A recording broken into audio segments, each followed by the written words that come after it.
Now, before I start this video, I just want to say a few things. To my subscribers, I would forgive you guys for a lot of things. If you don't want to follow me on Twitter, I get it. I get it.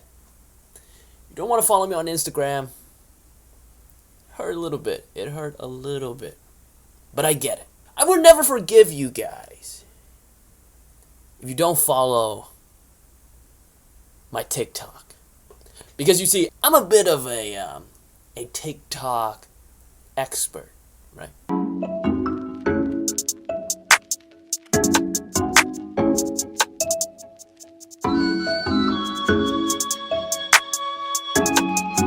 It's not that serious. You know what I mean? A few days ago, Zack Snyder, he had a live commentary for Batman v Superman on the app Vero. I don't have the app, and you know, I was also doing something during that time, so I didn't join in with the commentary. But you know, I thought, you know what, let's just give this movie a rewatch. Haven't seen it in a while, so you know, it's been a few years, so let's just rewatch the movie, see what happened. Ben Affleck, he really is the best live action Batman, isn't he? If you're talking about like character and like, you know, character arc and, you know, complexity, Christian Bale all day. But if you want to talk about a Batman that is dark and interesting, that has history, comic accurate to a certain extent, and just plain badass, you gotta give it to Ben Affleck. At least for this movie. Maybe not for Justice League, but at least for this movie. He really is the best, you know, the most Batman out of all of the live action Batman. Now, in 2016, I did my first ever movie review for Batman vs. Superman: Dawn of Justice with my buddy Will Johnson. I will have, of course, have a link to that video for you guys to check it out. I know we have a lot of new people here. Just excuse my choice of bat haircut and broken English. Other than that, I thought it was a good review. It was a good video. But anyway, back to the movie. Now, even though a lot of the problems that I had with the movie back then is still here, and you know, when people said that this movie feels very rushed and very feels a little bit like a cash grab, I don't disagree. I do not disagree. Before this movie, we should have got a solo Batman movie. We should have got a solo Wonder Woman movie. We got one solo Superman movie, and then we jumped right into Batman v Superman, which was supposed to be an adaptation of The Dark Knight Returns. But then that wouldn't work, because in Dark Knight Returns, the Justice League has already happened. You know, like that's the thing in the past. In this movie, Batman and Superman, they met each other for the first time. So, as an adaptation of Dark Knight Returns, it doesn't work. As an adaptation of The Death of Superman, I don't think it works either. If you're looking for a good adaptation of The Death of Superman, watch the two animated movies.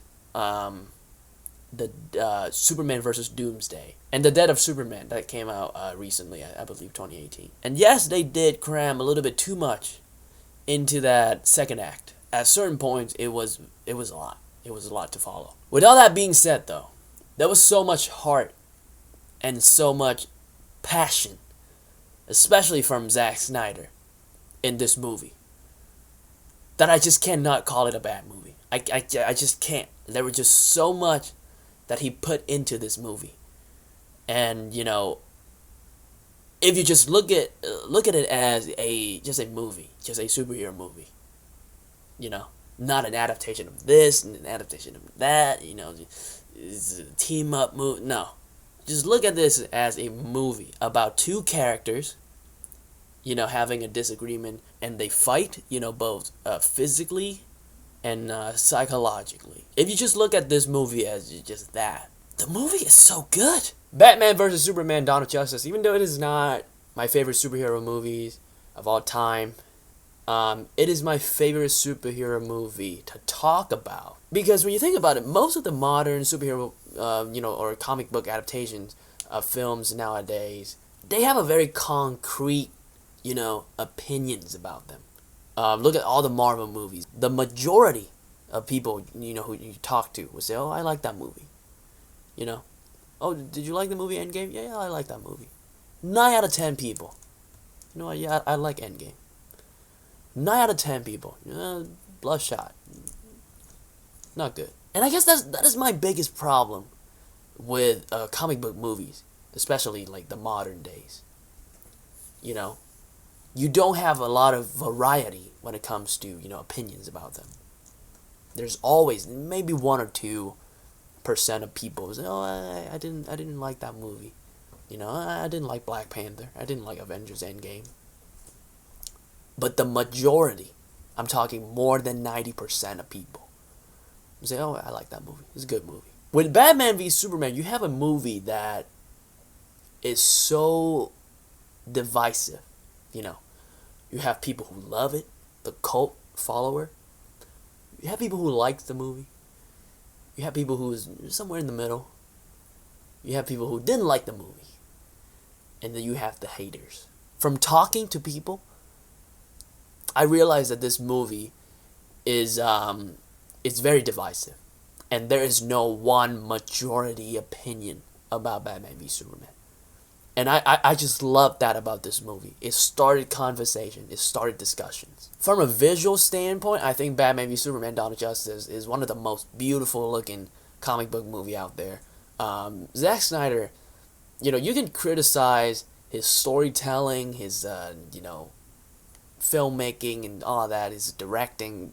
You say whatever you want. The one thing you cannot say is that he is not a good visual artist. The movie is so beautifully framed. The cinematography is top notch. Production design is mwah, right? Costume design, mwah. Music, Hans Zimmer, Junkie XL. My God, what a score! When Superman kills Doomsday. Dun dun dun, dun dun dun, dun dun. Holy shit. When Superman, rescued Lois, he dropped down. "Take one step and you will see the inside of her head." You cut over to Superman. He looked up. Dun dun. Man of Steel. Oh, the theme from Man of Steel. He looked up. He go dun dun, dun dun. Right? Didn't even say a fucking word. Superman in that entrance, his epic entrance, didn't say a fucking word. And it was so effective. That music, that acting from Henry Cavill. Dun dun. Dun dun. Now there are 2 problems that was kind of fixed. After this, this will be my 3rd viewing of the movie, and they are Amy Adams and Jesse Eisenberg. A Superman movie is not a Superman movie without Lois Lane. Honestly, I found her subplot to be intriguing, and I like her character. I like her relationship with Clark.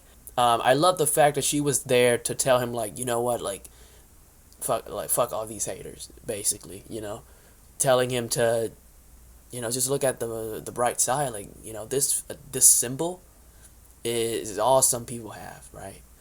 And I love that aspect of her character. And her the bullet the bullet subplot, I thought it was interesting, and it did not annoy me as much as my first 2 viewings of the movie. That being said, I thought her character felt a little bit forced in the 3rd act. The way that she threw the spear away, and then all of a sudden has to jump back into the water and trying to get the spear, and then you got stuck. And I do believe that they could have done it way better than that. All right, Lex Luthor. You know, I still listen. I still don't think this is a good representation of the comic book Lex Luthor. But what I realized after this viewing of Batman vs Superman is that none of these characters, the main characters, none of them are quote unquote good representation of the comic book counterparts. Because what Zack Snyder is trying to do in this movie is to break down these characters and say, what can we get rid of? What can we do to make these characters different and unique for the movie? And for some people, that did not work. A lot of people did not like the fact that Superman doesn't smile, even though I thought that was stupid. A lot of people didn't like the fact that Batman kills in the movie. A lot of people did not like the fact that Lex Luthor,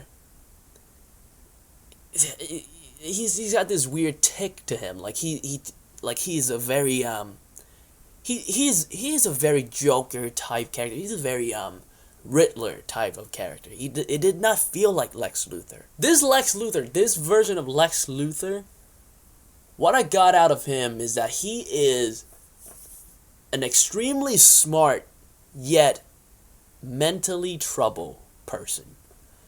And he got daddy issues, and he basically spelled it out in that rooftop scene with Superman. I can't remember the exact quote, but he basically said, when I was getting beaten up by my dad, where were you? He is a very religious guy who blamed God for not being there for him, for not protecting him. And now that he got Superman, a physical representation of God or the higher power and whatnot, he hates him. Like, where were you? He got that mentality like a little kid. Like, he is still a little kid. Lex Luthor in this movie is what you would call a man-child. Even though he's a grown-ass man, he thinks like a child, right? He is immature. He is a very mentally challenged person, right? Even though he's extremely smart, extremely brilliant, he got that thing, that daddy issues that just fuck with him, And throughout the movie, you can see that, a little bit. He kind of unveil himself as a character a little bit by bit, and he kind of spell it out for you in that scene, in that rooftop scene. Like, where were you when my dad was beating my ass, right? And even though I'm like still not a huge fan of this representation, not a huge fan of this version of Lex Luthor, I can see what Zack Snyder was going for, and I can appreciate and respect that. It's such a weird thing where, a movie could make you think and feel a certain way about a different movie. Because after watching this movie for the third time, and after reading what, Zack Snyder was planning and what he was gonna do with the Justice League movies, kind of made me hate the Justice League movie that we got. Even though it's not a bad movie, it's not great. I thought it was fine. I saw that movie twice, and the rating went from 9 to 8, and to now a 7. Justice League movie is a 7 out of 10, and I don't think the movie is bad. It was perfectly fine. It was fun, but you compare that to the Snyder cut, even though we didn't see it, it's just so much better than what we got, Justice League was so safe. It felt like a safe movie. And when you hear, Snyder, he planned a 2-part Justice League. He wanted to make Justice League a 2-parter, and he wanted to kill Batman, Wonder Woman, and Lois Lane in the first movie. He wanted Darkseid to come down and basically corrupt Superman. And in the second movie, The Flash travel back in time to warn Batman about that. Now imagine if that happened, right? Imagine we got those two Justice League movies. Like, can't you see the genius of Zack Snyder, like what he was doing? The weird little Flash cameo would then make sense. You know? The weird little nightmare that Batman has would make sense. And if you're one of those person who said, well, the movie is still the same movie, those scenes still doesn't make sense. I hear you, and I agree. But think back of what Marvel did with Avengers Age of Ultron. They had that one scene where Thor went into this place, he got into this bathtub, and he got this vision, right? It's the same thing, you know. That scene did not fit in that movie. But because people laugh and, you know, they had a fun time watching the movie, they didn't have a problem. Yes, Age of Ultron might be a lot of people's least favorite Avengers movie. It still got good reviews, you know. Metacritic, IMDb, Rotten Tomatoes, you know, all positive, right? And made a shit ton of money. More than BVS. Watching this movie for the third time made me realize that DC, they didn't need a Kevin Feige. Because they had a Kevin Feige. And his name is Zack Snyder. You know? He was the one who had all these stories in his mind. And he had them all connected. He had this whole grand journey in his mind. Unfortunately for him, he was also the filmmaker. He was also the one making the movies. He was the one who has to realize these stories. Kevin Feige, he did not have to do that. He hired people to tell his stories. Zack Snyder, he had the stories, and he had to tell them himself, which I think is kind of unfair. And I think the way that DC and Warner Brothers treated him was very unfair. And as long as I am alive, I would always push for that, you know, release the Snyder Cut. Because, man, Batman v Superman, that shit was ahead of his time. I'm telling you, man. Like, just go back. All those people who hated the movie. I'm not saying that you're dumb. I'm not saying that, you know, you're not a real movie critic. I'm not saying all that. Like, I get it, you know. Sometimes movies, it's not made for everybody. I get that, you know. But just go back and rewatch it, right? Take all the expectation, take it all away, you know. Take the Death of Superman, take the Dark Knight Returns adaptation out of your mind. Even take the Batman versus Superman out of your mind, because this movie is so much more than Batman versus Superman, which is why it's called Dawn of Justice. If this movie was just about Batman versus Superman, it would have been called Batman versus Superman, you know? There's a reason why it's called Dawn of Justice. There's a reason why it is Batman v Superman, Dawn of Justice. Just go back and rewatch it. See what happened, you know? I'm not trying to change your mind. I'm not trying to, you know, convince you that this movie is good and that you're wrong. I'm not saying that. I'm just saying what I am saying is go back to the movie, rewatch it. You know, watch the Ultimate Edition. Watch the Ultimate Cut, the 3 hours cut. Much better. It's much better. It's a good movie. In my opinion, it's a good movie. And I just want you guys to give it another chance. That's all. Guys, in the comment section, let me know how you feel about the movie. If you like it, if you not like it. If you enjoy this type of video, hit the like button and subscribe. You want to see more videos like this. And with that being said, I'll see you soon. Oh, and by the way, My rating for Batman vs. Superman, Dawn of Justice, 8 out of 10. 8 out of 10. A good movie. 8 out of 10. I'll see you soon.